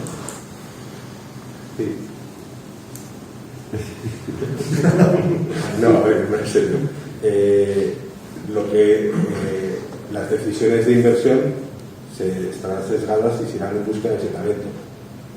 También es verdad que tenemos una ventaja ahora mismo, que es que esto del COVID lo ha cambiado todo. ¿Vale? Lo ha cambiado, por desgracia, aprovechando una gran desgracia, una gran crisis, pero muchas cosas para bien. O sea, el experimento, por ejemplo, que se ha sucedido con el teletrabajo, no se hubiera hecho aquí en años. Esto no hubiera pasado nunca. O sea, que si dentro de 15 años seguiríamos hablando del teletrabajo, a mí la palabra teletrabajo me vaya por delante de que la odio, o sea, no me gusta nada. El teletrabajo era cuando hablábamos a finales de los 90, con IBM y Yahoo y tal, mandábamos a la gente a trabajar a casa. Me gusta el concepto del trabajo ubicuo, ¿no? Que es trabajo desde donde sea, cuando sea, como sea. No necesito ni ir a una oficina necesariamente, ni estar en mi casa, ni tal, trabajo desde donde tenga que trabajar. Es decir, eso lo ha cambiado todo. Y eso lo que significa es que es cierto que tenemos un riesgo enorme de que si no somos capaces de generar suficiente talento adecuado para esas industrias incipientes, puede deslocalizarse. Y también puede pasar lo contrario, que es que podemos localizar aquí esta industria. Hay un concepto que se está trabajando adecuadamente ahora mismo, que es el de nómada digital, ¿vale? O sea, ¿qué sentido tiene que yo, imaginaros, estoy trabajando en algunas de las principales urbes tecnológicas del mundo, cobrando sueldos buenos, ¿no? Pero con unos costes de vida terribles y a veces incluso con unas condiciones que no son las mejores porque son jaleo y demás, y cuando en realidad mi trabajo lo puedo hacer desde cualquier sitio, ¿no?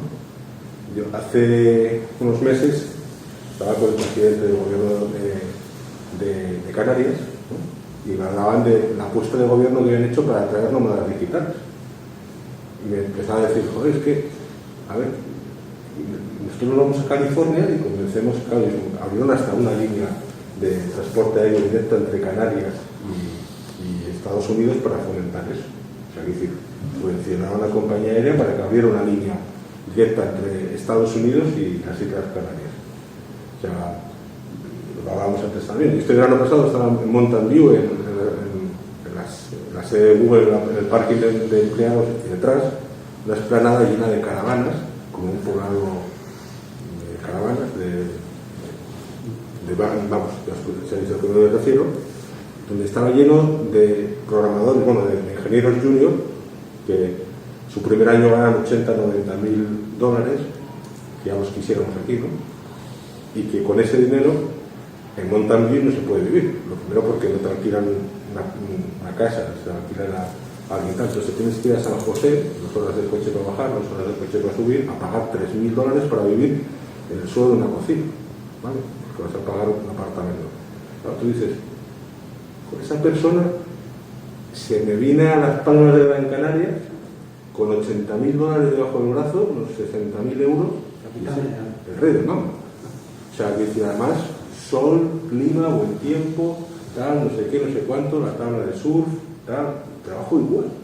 Oye, estaba pensando eso y digo, oye, encima en Asturias somos más majos, tenemos mejor...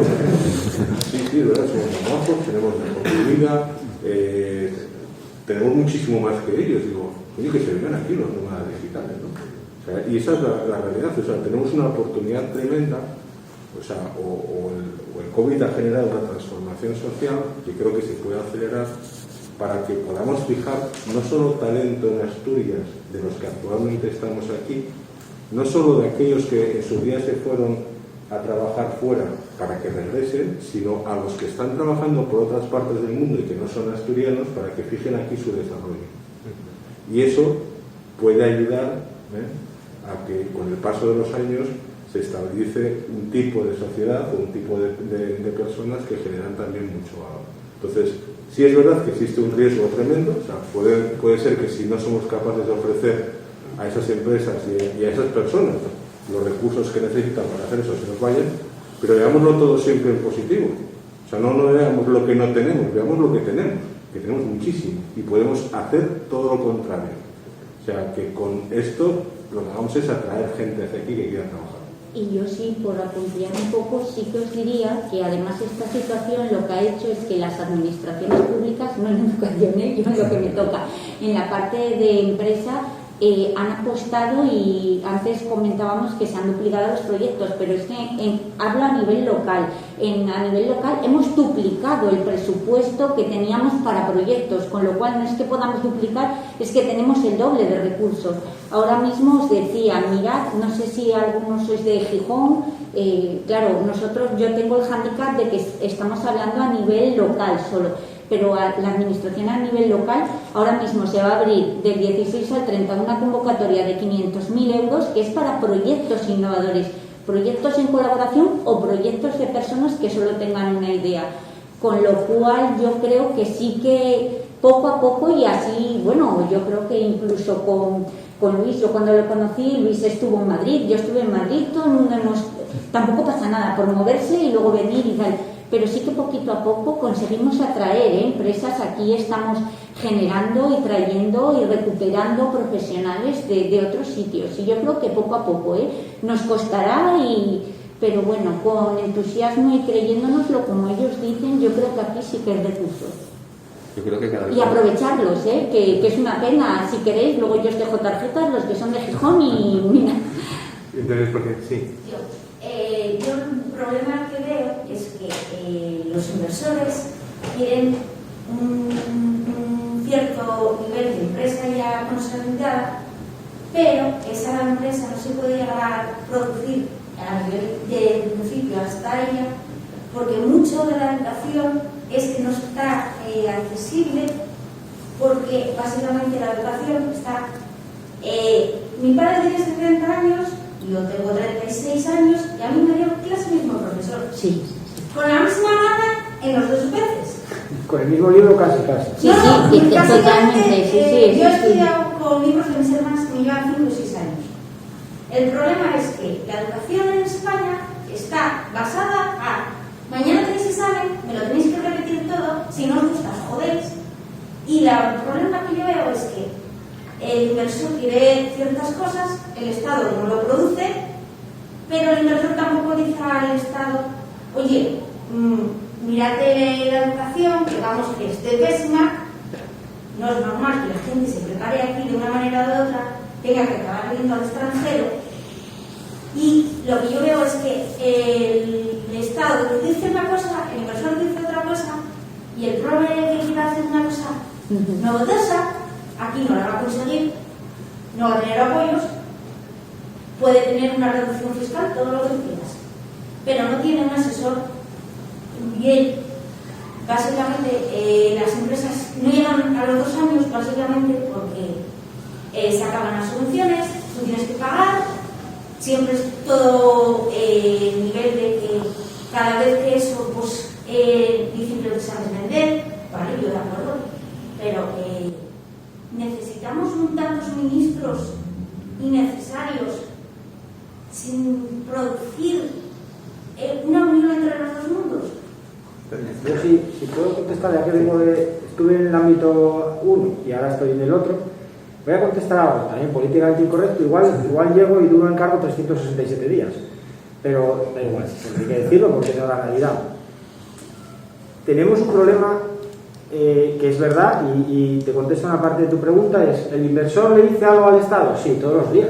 De hecho, hay una confianza, hay una relación, y además esto es como si Pablo y yo nos sentamos y me dice Pablo, oye, hay que cambiar el sistema educativo. Y yo te digo, sí, claro que sí, Pablo, sí, yo te entiendo, sí es verdad que hay que cambiarlo, si nosotros también queremos cambiarlo. Desde que el Estado dice que quiere cambiar el sistema educativo hasta que se cambie el sistema educativo, vamos con un cambio ya de retraso. Es decir, ¿y por qué? Mira, vivimos en un país, políticamente incorrecto lo siguiente, vivimos en un país donde, ganaba pulso por cierto, se piensa que los políticos son ladrones per se a la entrada. Es decir, ellos entran o entramos por robar. ¿Esto qué nos lleva? A una burocratización que yo estoy sufriendo, que no la conocía, yo la conocía desde la otra parte, pero ahora la sufro. Es que ahora no sabéis lo que es mover un papel. Y a mí a veces me desespero porque digo, joder, he trabajado en República Dominicana, he vivido allí 6 meses.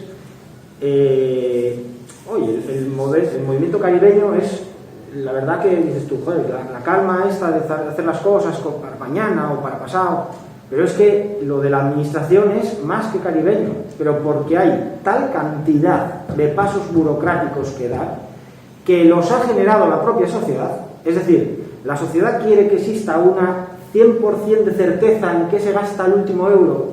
Por poner un ejemplo, tú quieres sacar unas bases de una convocatoria y tienen que salir la convocatoria, tienen que estar colgadas las bases un mes en información pública para que alguien haga alegaciones y las mejore. Bien, eso es transparencia, porque la gente dijo que quería transparencia.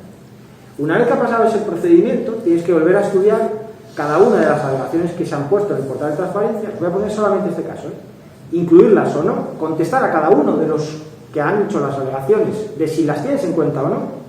Por lo tanto, hay la posibilidad de que te recurran o no te recurran esa contestación, y cuando ya lo tienes todo montado, tienes que volver otra vez al boletín oficial a que esté un mes publicada para que la gente sepa que va a haber una convocatoria. Vamos con 2 meses solamente de publicaciones, o sea, de 2 meses. Para publicarlas, ojo, que tienes que pasar por intervención, presupuestos, la Dirección General de Financiación, Hacienda, te lo tiene que, a ver si de verdad no tienes nada que hacer, y entonces abogacía, si va por abogacía ni os cuento ya. Luego tienes que sacar la convocatoria, porque eso son las bases, y luego la convocatoria, la base es como una ley, y luego la convocatoria, que tiene que estar 15, 20 o 30 días abierto para que la gente pueda plantear proyectos. Eso es porque la gente es tan excesivamente tiquismiquis que quiere controlarlo todo, con razón, porque es verdad que hay muchos políticos que se van al pulso. Se quiere controlar todo, que ha burocratizado tanto el Estado que es un Estado caracol. Unión Europea, ¿qué nos dice a países como España? Dice, señores, tal como van ustedes, hagan una reforma absoluta de su sistema, absoluta, que es lo que hace falta. Al final, yo ayer se lo decía, ayer no, el viernes a una persona en la consejería, un compañero, digo, mira, esto es como si cada vez que alguien fuese a cobrar la nómina, la retención de IRPF que le hacen, tuviese que tener el visto bueno de la Delegación Provincial de Hacienda. Y a su vez, una vez que tengas ese visto bueno, tener la Delegación Provincial de la Seguridad Social. Y con esos dos, ir al empresario y decir, ahora mira, ya me puedes pagar la nómina por ciento de marzo, porque esto, claro, es igual que esto. O el sistema de, no, usted cobra la nómina, usted hace la declaración de la renta, y al que le pillo le crujo. Es decir, examen ex post de todo lo que se gestiona en la administración pública. Al que le pille metiendo la mano en la caja, le corto las 2 manos, la cabeza, y va a la cárcel. Pero no vamos a presuponer que los 45 directores generales que forman la administración pública del Principado de Asturias estamos todo el día metiendo la mano en la caja. Porque eso lo que hace es que lo retrasa todo. Si además a eso le añadimos una disgregación política en el Parlamento, donde algunas cosas tienen que pasar por el Parlamento para aprobarse, esto os hablé de la base, las bases regulatorias y las convocatorias nos dan potestad para hacerlo, pero si yo quisiera hacer, como hemos hecho, un decreto de telecomunicaciones en el Principado de Asturias, que regule todo el espectro de telecomunicaciones para ver si nos ponemos al día de una vez, 1 año y todavía no ha sido aprobado, porque todavía no está en trámite parlamentario. 1 año. 1 año, por cierto, como si yo fuese un martillo pilón, porque es, ¿cómo está esto? ¿Cómo está esto? ¿Cómo está esto? Entonces dices, no se puede trabajar así. Y ahora, cuando pase a trámite parlamentario, pues ya señores parlamentarios que digan. Entonces, si queremos cambiar un sistema educativo y adaptarlo a la sociedad igual tiene que ser más permisiva y más rápida también en sus decisiones. Al final, en las empresas o en la vida social, la gente hemos innovado, a lo mejor no lo suficiente, en los modelos organizativos. Y cuando hablamos de empresas modernas, en unas de las empresas modernas, pues hablamos de empresas líquidas, flexibles, poco jerarquizadas, muy orientadas a los proyectos, ya sabéis mejor que yo, metodologías ágiles, todo lo que tiene que ver con modelos lean. Todo esto se ha hecho para adaptarnos a los tiempos que nos toca, pero sobre todo para adaptarnos de una capacidad, de una flexibilidad para poder acometer los cambios. La administración pública, como bien dices, es todo lo contrario a eso. Entonces, mover cualquier cosa es un mundo, y llega un momento en que las personas incluso que tienen vocación para mover cosas acaban agotando. Bueno, hay que plantearse si queremos cambiar esto o no queremos cambiarlo, porque desde luego si no lo cambiamos tenemos un problema enorme. Sí. Porque el modelo no es sostenible, económicamente no es sostenible, y no se soluciona recortando salarios, no apoya los tiros, no son sostenibles en otros términos. El modelo además no cumple con las funciones necesarias para una sociedad del siglo XXI y además el modelo es incapaz de regenerarse e innovar. Pues es un poco complejo, pero bueno, llevándolo al terreno que decías tú antes de la educación, ¿no? Pues sí, es un problema gravísimo. Yo tampoco lo esperaría todo del Estado. A mí me preocupa a veces... Es esperarlo todo del Estado. Eso decías, ¿y qué hace el Estado? ¿Qué hace el Estado? O sea... Yo en la educación no con lo del Estado me refería. En el Estado lo único que yo veo, a mi forma de ver, es que solo se ha preocupado en cambiar el GB por eso, por primaria. Yo no me miraría en mirar esos términos, miraría a ver cómo se puede mejorar. Porque a lo mejor a un niño le gusta más el arte gráfico, eso, pues incentivar eso, a otro le puede gustar más las matemáticas, pero no, aquí se dice que hay que saber esto, y el que es diferente es el friki o el amargado. En ese aspecto me refería a la educación. Sí. La educación es la misma hace 40 años que ahora. Eso no es viable en ningún tipo de sociedad. Porque la sociedad no es lo mismo. Hace 40 años nadie tenía móvil, el que tenía una tele en casa pues iba bien, el teléfono no todo el mundo tenía teléfono, no era todo un nivel eso. Y antes la calidad de vida referente a gastos y eso no era lo que hay ahora. Antes el que tenía pues un supermercado al lado de casa era el privilegiado. Ahora en más o menos todas las ciudades hay 5 o 6 supermercados en una manzana. Entonces habría que mirar cómo adaptar la educación a la actualidad, porque nuestros juegos no son movidos.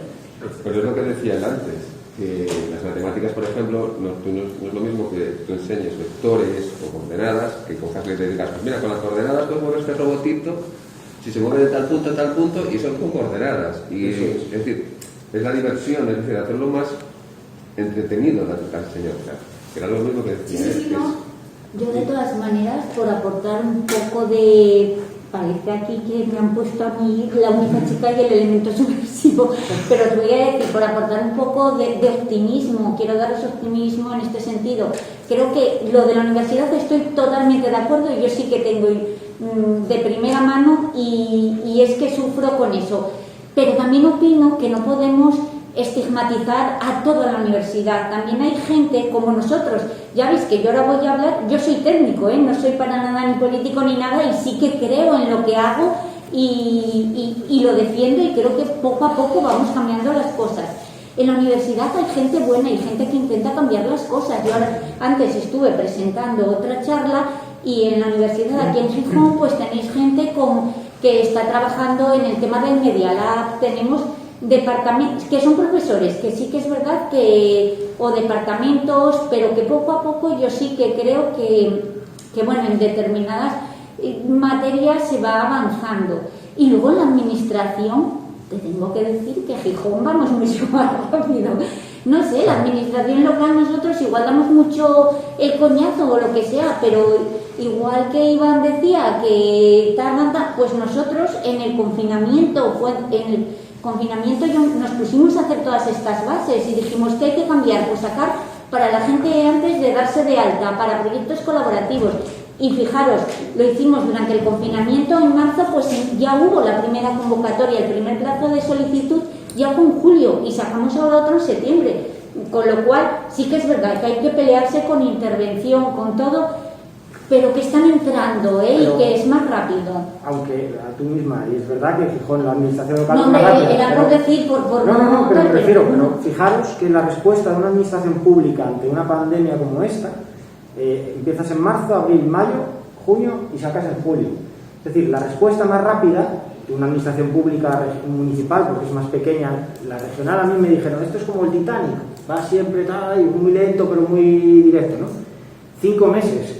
Claro, la pandemia, la sociedad espera, como se hizo, que a mí me dicen el 14 de marzo que me tengo que ir para casa, el 15 quiero empezar a tener soluciones. Eso solo lo dan las empresas privadas, no lo da la administración. La administración todavía tiene que ser más rápida.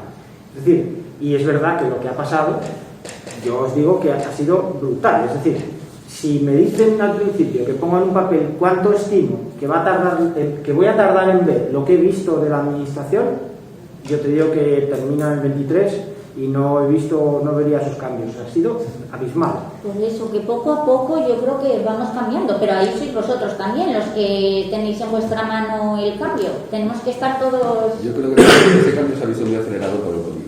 ¿Perdón? Que creo que ese cambio se ha visto muy acelerado por el COVID. Sí, totalmente. El hecho de empezar a invertir más en otros tipos de empresas y en otro tipo de posibles negocios ha sido también a raíz de que el COVID ha mermado las oportunidades en lo que nos ha tocado. Bifurcarse, claro. Y la administración lo que sí debería de mirárselo un poco es la hora de dar citas, porque la mayor parte de las veces tienes que estar llamando a un número que de gratuito, digamos, no tiene nada. Pues ¿Qué país? Para renovar el DNI, porque no tenía la dirección correcta, he tenido que llamar a un 060. A ver, sí, que ya estamos llegando ahí a la conclusión. O sea que nada, gracias a los participantes, a Montse, Iván, a Pablo, gracias a vosotros por estar estas 2 horas aquí con nosotros.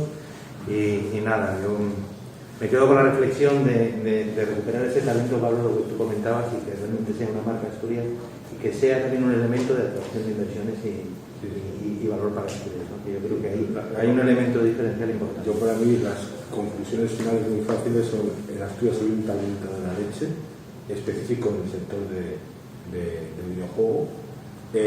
Aunque tengamos carencias y dificultades, tenemos posibilidades y podemos hacerlo, y que creo que tenemos que adoptar todos el máximo compromiso para lanzar o para ayudar a una industria que creo que puede ser clave para el desarrollo a muy largo plazo de nuestra región, y que es totalmente posible hacerlo con las condiciones que tenemos. ¿Una conclusión? ¿Queréis hacer repetir y incidir en la que acaba de comentar Pablo, que es como un mantra, pero que yo creo que hay que repetirlo tantas veces como sea necesario? Es que tenemos talento, Asturias tiene capacidad, tiene muchísima gente formada, y de hecho lo indicó Pablo al principio, y es la cantidad de asturianos que tú ves fuera, precisamente es porque no lo hacen mal, es decir, por eso se los lleva a la gente. Creérnoslo, eso es lo principal. Si no nos lo creemos que somos capaces de hacerlo, jamás lo haremos. Y de verdad que el mundo del videojuego en toda su amplitud para nosotros es estratégico. Es un campo que lo vemos, como dije al principio, no solamente para jugar, sino toda la capacidad de desarrollo que tiene y que genera. Yo solamente ponerme a vuestra total disposición. Si alguno de vosotros necesita más información, yo ahora os doy los contactos, y nada, el lunes mismo o el miércoles estamos hablando y estamos viendo opciones, si queréis. Pues nada, gracias a todos. Estupendo.